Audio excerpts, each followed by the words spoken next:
Hello students, आगे बढ़ते हैं फ्लूइड मैकेनिक्स में। अपन ने कल फ्लूइड डायनामिक्स के कुछ क्वेश्चन और उसको स्टार्ट कर लिया था। Bernoulli equation and continuity equation देख ली थी और उस पर बेस्ड कुछ एग्जांपल देखे थे। लास्ट में मैंने एक डेंसिटी का मिक्सर वाला वेलोसिटी वाला ये एग्जांपल कराया था, डेटा अलग था। एक एग्जांपल और ले लेते हैं इस पर, ताकि आपको और क्लियरिटी आए। इस क्वेश्चन में इस तरह के क्वेश्चन पूछे जाते हैं। क्वेश्चन ये है कि ये कंटेनर है जिसमें अलग अलग डेंसिटी के दो लिक्विड भरे गए हैं। एक रो डेंसिटी है और एक टू रो डेंसिटी है, और आपसे पूछा गया है वेलोसिटी की वैल्यू बताएं, फाइंड वी।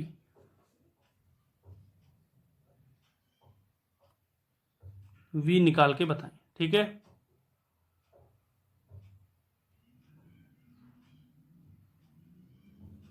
फाइंड वी बताना आपको। तो मैंने सेकंड मेथड से करके बता रहा हूं, मैं फर्स्ट मेथड नहीं बता रहा। सेकंड मेथड मैंने बताया था कि वेलोसिटी की जो वैल्यू होती है वो होती है √2gh। ये कब होता है? जब डेंसिटी सेम हो, पूरे लिक्विड की डेंसिटी सेम हो। लेकिन यहाँ पे डेंसिटी रो एंड टू रो अलग है, इसलिए अपन इसको क्या करते हैं, डेंसिटी को सेम बना लेते हैं।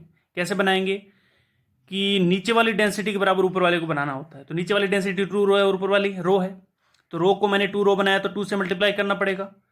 2 से मल्टीप्लाई करेंगे तो 2 से डिवाइड भी करना पड़ेगा कहीं ना कहीं, क्योंकि जब मल्टीप्लाई करते हैं डिवाइड भी करते हैं। वो 2 का डिवाइड जो आता है वो हाइट में जाता है। ये शॉर्ट जुगाड़ है, जुगाड़ मेथड है ये, ठीक है। ये जो मल्टीप्लाई होता है वो तो डेंसिटी में होता है, जो डिवाइड होता है वो किस में होता है, हाइट में होता है। तो हाइट ऊपर वाले कितनी थी, 2h थी, डिवाइड बाय 2 कर देंगे कितनी बच गई, h बच गई, और ये भी h है। तो वेलोसिटी होती है √2gh। h कितनी आ गई, h प्लस h यानी 2h। तो वेलोसिटी निकल के आ गई 2√gh। समझ आई चीजें? तो इस तरह से अपन क्वेश्चन सोल्व कर सकते हैं। ये कल क्वेश्चन मैं समझा दिया था, अब आपको और क्लियर हो गया होगा, समझ आई चीजें। आगे बढ़े,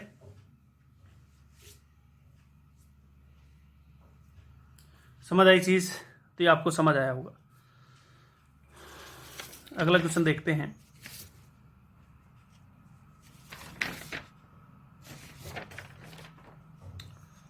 अगला क्वेश्चन ये है, अपने रेंज के कुछ क्वेश्चन किए थे, कुछ और एग्जांपल कर लेते हैं। एक कंटेनर है जो कि 7 मीटर तक भरा गया है, ठीक। और ये जो कंटेनर है किसी स्टैंड पे रखा गया है, स्टैंड की हाइट 3 मीटर। ऐसे क्वेश्चन भी जेई के अंदर खासकर पूछे जाते हैं, मेडिकल वाले भी देख लें सही ढंग से। तो पूछा गया find X for R maximum.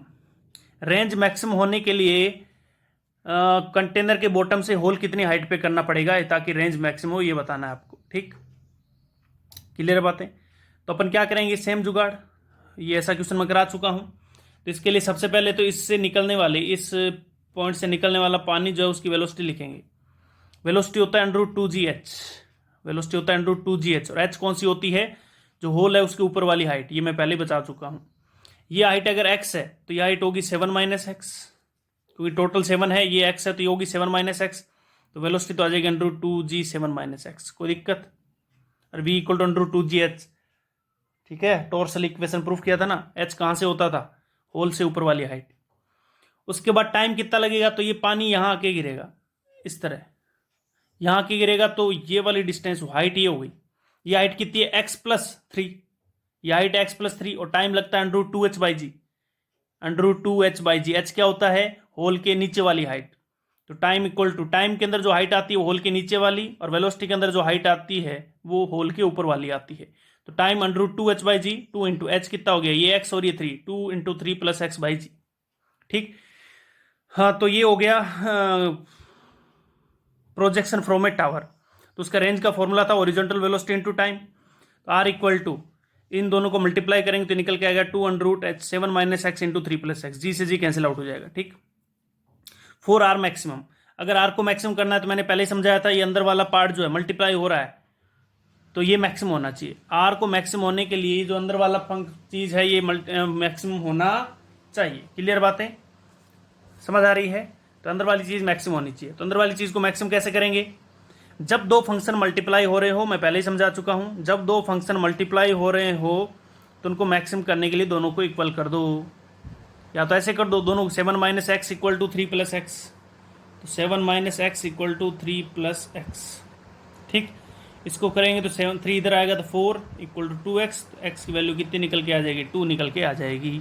या फिर सेकंड जुगाड़ क्या होता है, डिफरेंशिएशन इक्वल टू 0। तो r को मैक्सिमम होना है तो अंदर वाली टर्म को मैक्सिमम होना पड़ेगा। तो इस पूरे फंक्शन को मैंने लिख लिया 7 - x इंटू 3 + x मैक्सिमम होना चाहिए। मल्टीप्लाई किया तो x 21, 7 × 3 7 × x -3 × x and -x²। अब इसका डिफ्रेंशिएशन करेंगे, पहले इसको रीअरेंज कर लिया। 21 7x minus 3x 4x minus x square, इसका डिफ्रेंशिएशन 21 का 0 हो गया, 4x का 4, एक्स स्क्वायर का 2x, तो x की वैल्यू कितनी आ गई 2 मीटर। इस मेथड से भी देख लिया, दोनों को बराबर करके और डिफ्रेंशिएट करके भी देख लिया। समझ आई चीज़ें? तो रेंज मैक्सिमम के लिए x कितना होना चाहिए 2 मीटर होना चाहिए। समझ आई चीज़ें? तो x की वैल्यू 2 मीटर का मतलब यहाँ से 2 मीटर पे होना चाहिए। समझ आ रही है? अब यहाँ से आप एक चीज़ ये भी समझ सकते हैं कि बार बार आपको करने की ज़रूरत नहीं है। मैंने जब वो एग्जांपल कराया था रेंज मैक्सिमम के लिए, तो एग्जैक्ट मिड पॉइंट पे आई थी रेंज मैक्सिमम। तो यहाँ पे टोटल हाइट देखिए कितनी है 10 मीटर, तो 10 मीटर है तो रेंज मैक्सिमम आएगी 5 मीटर, चाहे ऊपर से ले लो चाहे नीचे से।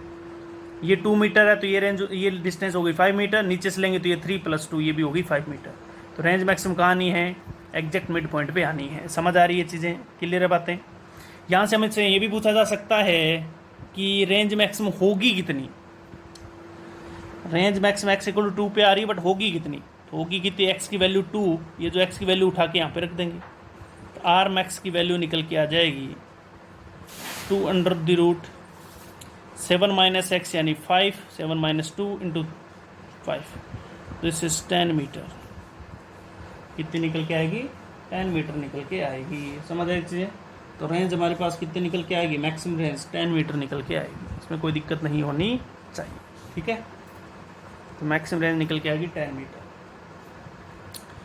तो ये हमने बात करी। एक और क्वेश्चन लेते हैं ऐसा, ठीक, ये कन्फ्यूजिंग टाइप का क्वेश्चन होता है। ये देखिए, अब कह रहे कंटेनर है जिसकी हाइट 3 मीटर है और ये जो नीचे स्टैंड रखा गया उसकी हाइट 9 मीटर है। अगेन आपको एक्स बताना है आर मैक्सिमम के लिए।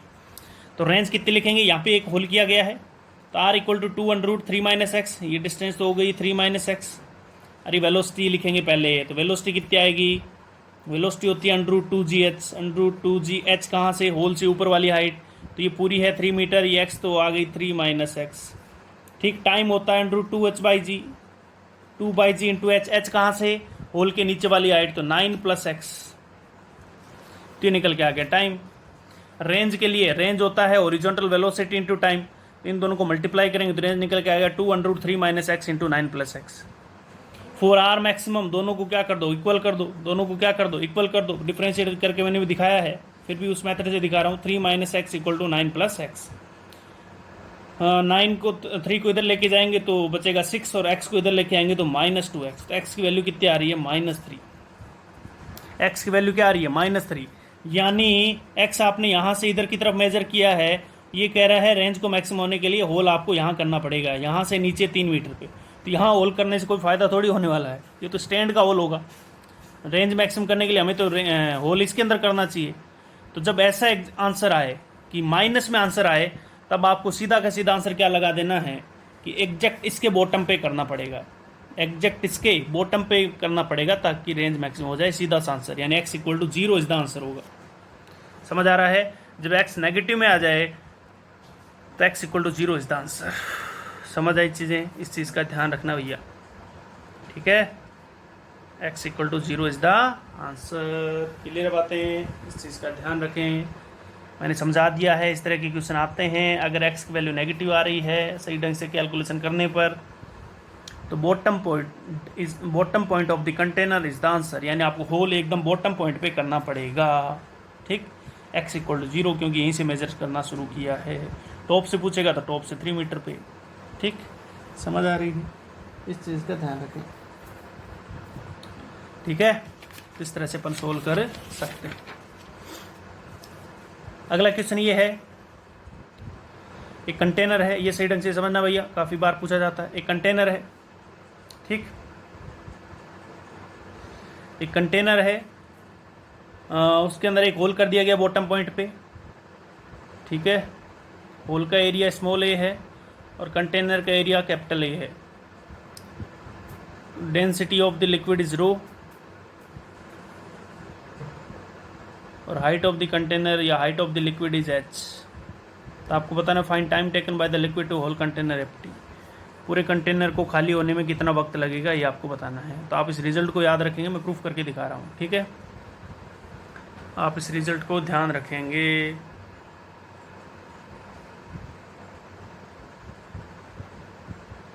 तो कैसे करेंगे देखो, इक्वेशन ऑफ कंटिन्यूटी लगाई मैंने, A V one equal to A V two, इसमें कोई दिक्कत नहीं होनी चाहिए। यहाँ की वेलोसिटी वी वन मान ली, यहाँ की वी टू मान ली मैंने, ठीक।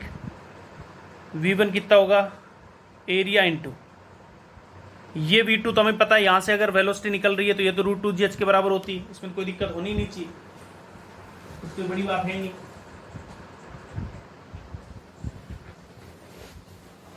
ये वेलोसिटी कितनी होती है, रूट टू जी एच होती है।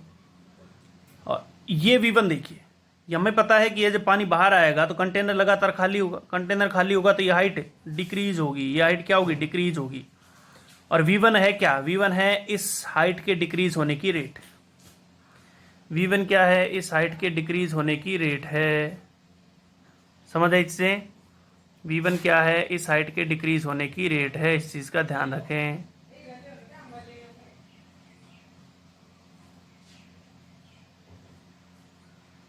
वी वन क्या है, इस हाइट के डिक्रीज होने की रेट है।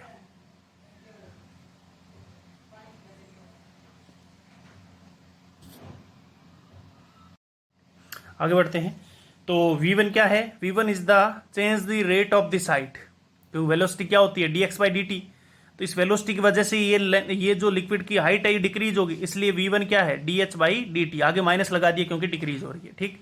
तो A V one equal to A V two, V two की वैल्यू में रूट टू जी एच पता है, तो A into minus D H by D T equal to A into root two G H.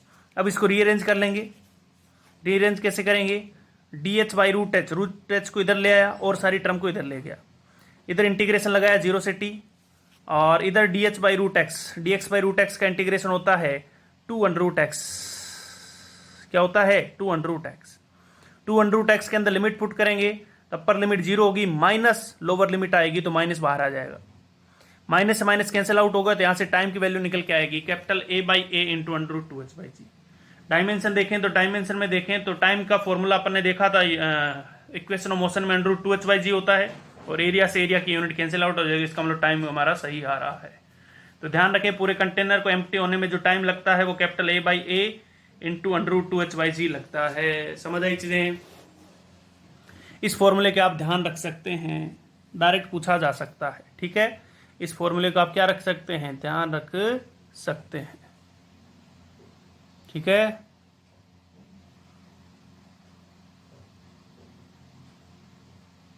इस फॉर्मूले का आप ध्यान रख सकते हैं। इसमें कुछ क्वेश्चन और पूछा जाता है, इस तरह का एक काफी स्टैंडर्ड एग्जांपल है, वो भी दिखाता हूं मैं तुम्हें। स्टैंडर्ड एग्जांपल क्या है, वो ये है कि ये कंटेनर है, अगेन आपको टाइम के बारे में पूछा गया है। Find the ratio of time taken by the container to empty first half to remaining half. पहले आधा खाली होने में और दूसरा आधा खाली होने में कितना समय लगेगा, उनका रेशियो बताना है। समझ आए चीजें, तो भैया समझे, ये काफी स्टैंडर्ड एग्जांपल है, आप रिजल्ट याद रखेंगे तो कोई बड़ी बात नहीं है। अगेन इसका एरिया ए मान लिया, इसकी वेलोसिटी वी टू मान ली सरफेस की, इसका एरिया ए मान लिया और यहां से निकलने वाली वेलोसिटी वी वन मान ली। A V two equal to A V one, A into minus D H by D T, किसी टाइम हाइट जो है वो h मान ली, minus D H by D T equal to an root two G H, क्योंकि हमें तो variable मान के सोल्व करना पड़ेगा। तो ये में निकल के आ गया A D T by A equal to minus D H by root H. ये इंटीग्रेशन अपन पिछले क्वेश्चन में देख चुके हैं, ठीक। अब देखो मान लेते हैं कि 0 से h से h बाई टू आने में पहले हाइट कितनी थी h से h बाई टू आने में, तो इनिशियल हाइट लिमिट लगाएंगे, पहले हाइट कितनी थी h थी और फाइनल कितनी h बाई टू। h से h बाई टू आने में टाइम लगा, पहले इनिशियल टाइम 0 से t1 मान लेते हैं। समझ आई चीजें, हाइट कैसे लिमिट कैसे लगाई मैंने, लिमिट ऐसे लगाई कि इनिशियल हाइट कितनी थी, बॉटम से h थी और कहाँ तक लेके जाएंगे, फर्स्ट हाफ तक, यानी h बाई टू, तो h से h बाई टू, ठीक। इसको सोल्व करेंगे तो dt का इंटीग्रेशन, और सारी टर्म कांस्टेंट बाहर आ जाएगी, dt का इंटीग्रेशन t, तो t की लिमिट लगाएंगे तो t1 equal to dh by root H का इंटीग्रेशन अभी देखा था 2 अंडर रूट एच निकल गया था, तो 2 अंडर रूट एच, h की जगह एक बार h बाई टू डालेंगे और एक बार h डालेंगे, ठीक है, और उसको उल्टा कर देंगे तो माइनस बाहर आके माइनस भी कैंसिल हो जाएगा। अब इंटीग्रेशन करना आपको आता होगा, नहीं आता तो कोई बड़ी बात नहीं, याद रख लें, मुझे भी नहीं आता, ठीक है। तो 2 under root H minus under root H by two करके बता देता हूँ, कुछ ऐसे ही बैठे रहेंगे नमूने की तरह। इसका जो इंटीग्रेशन होगा वो होगा 2 अंडर रूट एच माइनस के साथ हाइट लिमिट फ्रॉम एच से एच बाई टू, तो -2 upper limit H by two minus under root H, minus को अंदर डालेंगे तो ये आगे और ये पीछे हो जाएगा, इसलिए मैंने सीधा लिख दिया है, ठीक। तो इक्वेशन नंबर 1 हो गया, ठीक है। सेकंड इक्वेशन के लिए, सेकंड इक्वेशन में हमें पता है कि टाइम यहां से यहां तक h/2 से 0 तक जाने में कितना टाइम लगेगा। तो a/a√2g, ये इक्वेशन तो मैं निकाल चुका हूं, dt, ये सारी लिमिट लेके लिमिट लगेगी h/2 से 0, h/2 से 0। तो a/a/√2g into t2 is equals to 2, limit डालेंगे, एक बार 0 और एक बार √h/2। इसको सोल्व करेंगे तो इक्वेशन नंबर 2, दोनों इक्वेशन को मैं क्या कर दूंगा, डिवाइड कर दूंगा, तो t1/t2 निकल के आएगा √2 - 1। समझ आए इससे, t1/t2 क्या निकल के आएगा, √2 - 1 निकल के आएगा। यानी ऊपर वाले आधे और नीचे वाले आधे खाली होने में इतना रेशियो लगेगा। √2 का आप 1.414 -1 यानी 0.414 भी लिख सकते हैं, तो आंसर आ जाएगा 0.414। ठीक है, इस चीज का ध्यान रखें, इस चीज का ध्यान रखें। तो ये रिजल्ट आप डायरेक्ट याद रखें तो कोई बड़ी बात नहीं है, लेकिन तरीका भी आना चाहिए, खासकर जेई वालों को। नीट वाले आप रिजल्ट डायरेक्ट याद रखें, कोई बड़ी बात नहीं, लेकिन जेई वालों को प्रूफ भी आना चाहिए, क्योंकि हो सकता है वो कह दे फर्स्ट 1/3 और लास्ट 2/3 में होने में बताओ, तो फिर लिमिट यहाँ कितनी लगाएगी, यहाँ h से 2h/3 और फिर वहाँ से 2h/3 से 0, तो लिमिट अलग हो जाएगी, फिर टाइम अलग आ जाएगा। तो आपको तरीका आना चाहिए जेई वालों को। मेडिकल वालों में ये पूछा जाएगा, ये भी नहीं पूछा जाता, पिछला जो मैंने फॉर्मूला बताया था वो फॉर्मूला डायरेक्ट पूछा जाता है। इसको अपन एक मेथड से और से कर सकते हैं। कैसे करेंगे, हमने एक चीज देखी थी कि हमने एक्सेलरेशन निकाला था लिक्विड सरफेस का, जो कि निकल के आया था A surface, acceleration of surface equal to -a/a का होल स्क्वायर इंटू जी, जो कि कांस्टेंट निकल के आया था। ये अपन ने निकाला था, नहीं याद है तो आप नोट्स घुमाइए और देखिए, उसमें अगर आपने लिखे हैं तो नोट्स घुमा के देखो, वहां कहीं कहीं लिखा हुआ मिलेगा। ठीक है, -a/a का होल स्क्वायर इंटू जी, ये अपन ने फॉर्मूला निकाला था। याद है क्या कुछ? याद ऐसे थोड़ी होते हैं भाई, पढ़ने पढ़ते हैं, दोनों चिल मार रहे होंगे। तो एक्सेलरेशन कांस्टेंट निकल गया था। एक्सेलरेशन कांस्टेंट आने का मतलब इक्वेशन ऑफ मोशन यूज करी जा सकती है। ये चीज अब तो क्लियर हो गई होगी भाई साहब, अब भी क्लियर नहीं है। पहला हमारा टाइम था h से h/2 तक का निकालने का, तो v equal to u plus at, equation of motion. v यानी final velocity, u initial velocity, acceleration हमें पता ही है, टाइम t1 मान लेंगे। अब फाइनल इनिशियल वेलोसिटी कैसे लिखेंगे? फाइनल वेलोसिटी देखो तुम,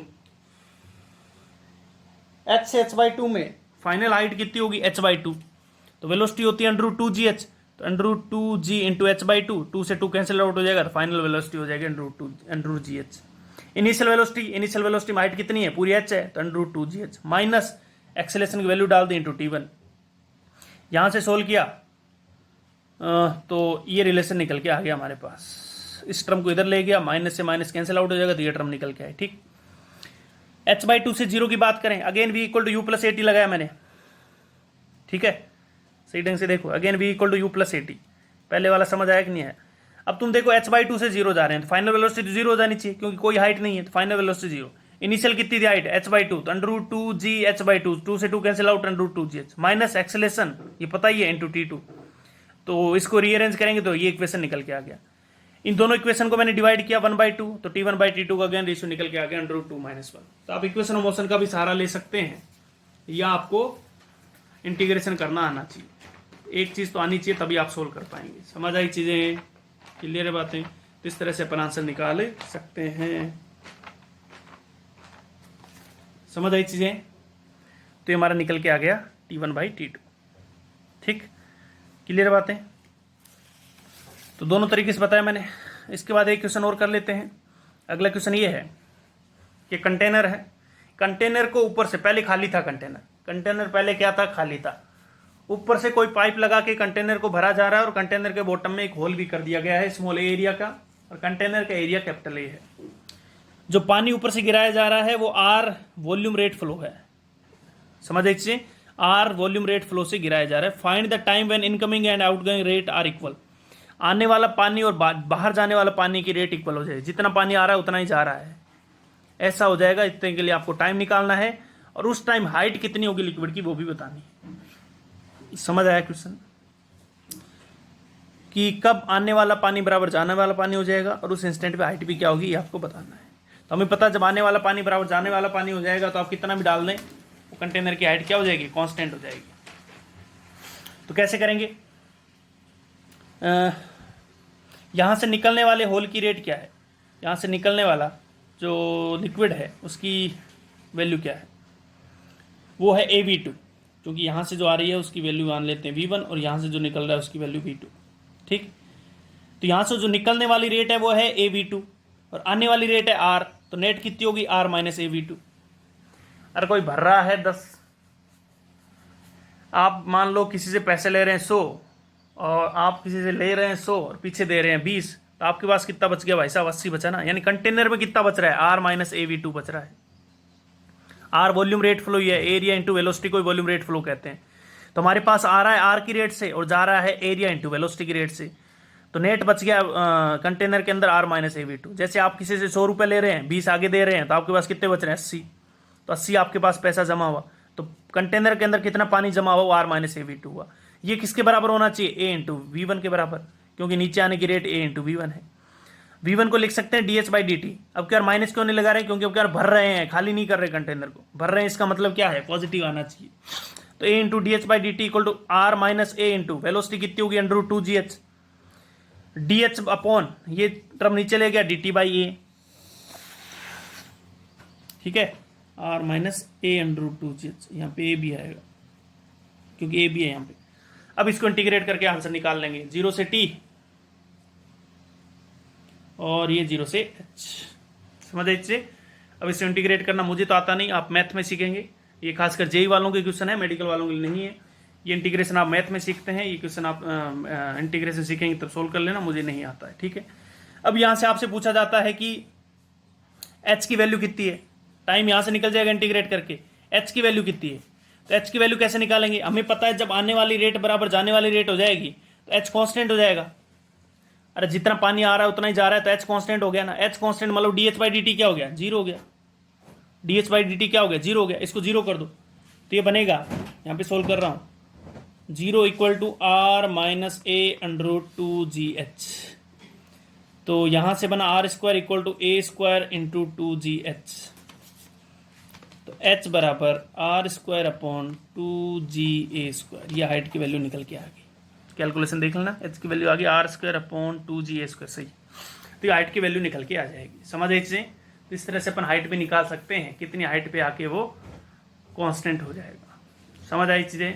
तो टाइम निकालने का तरीका इंटीग्रेशन है, और कितनी हाइट पे आके कांस्टेंट होगा वो हमने सीधी निकाल ली है, क्योंकि जितनी हाइट पे आके वो कांस्टेंट होगा तो H कांस्टेंट हो जाएगा। H कांस्टेंट का मतलब उसका डिफरेंशिएशन 0, तो dH/dt को 0 करो और सॉल्यूशन निकाल लो, समझ आई चीजें? तो H की वैल्यू कितनी आ गई? R² upon 2gA²।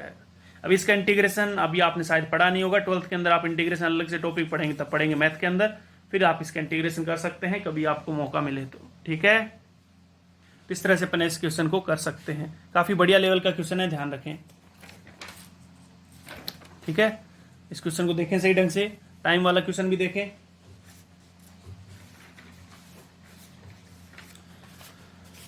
इसके बाद जो हमारे पास निकल के आता है वो आता है थ्रस्ट फोर्स। इसके बाद हमारे पास क्या निकल के आता है? Thrust force. हेडिंग डाल लेना थ्रस्ट फोर्स, ये चीज वहां पे भी पढ़ा चुका हूं मैं सेंट्रो मास के अंदर।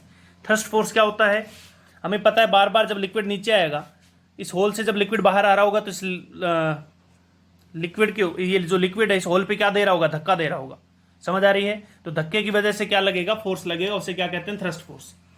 तो एफ थ्रस्ट होता है change the rate of momentum dp/dt Newton second law equal to dm into velocity, क्योंकि अब क्या मास वेरी कर रहा है इसलिए dm लिखा है, तो dm इंटू v माइनस 0, ऐसा होना चाहिए कि p final minus p initial, ये तो होता है dp को डेल्टा p, यानी p final momentum final minus initial momentum. Final momentum कितना होगा? फाइनल मोमेंटम होगा v वेलोसिटी से आ रहा है और इनिशियल मोमेंटम कितना था? अंदर की तरफ कोई वेलोसिटी नहीं थी, तो dm into v minus 0 upon dt। तो थ्रस्ट फोर्स मास को लिख सकते हैं density into velocity into dt v into a। अरे मास को क्या लिखा जा सकता है? मास को लिखा जा सकता है density into area into thickness, ठीक। तो dx को अपन ने vdt लिखा, dt से dt कैंसिल आउट हो गया, तो थ्रस्ट फोर्स निकल गया ρ v²। सही समझा देता हूँ। dm को लिखा जा सकता है डेंसिटी इंटू वॉल्यूम, तो डेंसिटी इंटू वॉल्यूम को लिखा जा सकता है एरिया इंटू dx, समझ आए इससे? दिस इज द, कोई दिक्कत नहीं, और आप यहीं से समझ लें, या इसको लिख सकते हैं रो इंटू dx क्या होता है? x होता है v इंटू टी, तो v dt, तो v dt dt cancel out, तो थ्रस्ट फोर्स कितना निकल के आ जाएगा? रो a इंटू v²। अपन ने वहां पे जो थ्रस्ट फोर्स का फॉर्मूला पढ़ा था वो पढ़ा था v रिलेटिव dm/dt। ये भी फॉर्मूला काम का है, ध्यान रखें, ये भी यहाँ पे काम आएगा, v रिलेटिव dm/dt, और इसको आगे सोल्व करेंगे तो thrust force rho a into V square निकल के आ जाएगा। ठीक है, और इसकी डायरेक्शन क्या होगी हमें पता है, जब लगातार लिक्विड इस पे टकराएगा, लिक्विड लगातार इस पे टकराएगा तो इसको धक्का किधर देगा, पीछे की तरफ। समझ आ रही है, क्योंकि लिक्विड की वजह से इस होल पे लग रहा है आगे की तरफ, यानी लिक्विड इस दीवार पे धक्का लगा रहा है आगे की तरफ, तो दीवार इसको धक्का किधर देगी, पीछे की तरफ। तो कंटेनर किधर मूव करने लग जाएगा, पीछे की तरफ मूव करने लग जाएगा। तो थ्रस्ट फोर्स की वैल्यू निकल के आएगी रो ए वी डी टी, यानी थ्रस्ट फोर्स आएगा रो ए वी स्क्वायर। क्लियर बातें, ये आपको समझ आया होगा। अगले लेक्चर में अपन बात करेंगे थ्रस्ट फोर्स पे कुछ क्वेश्चन और कुछ चीजें और देखेंगे। Thank you.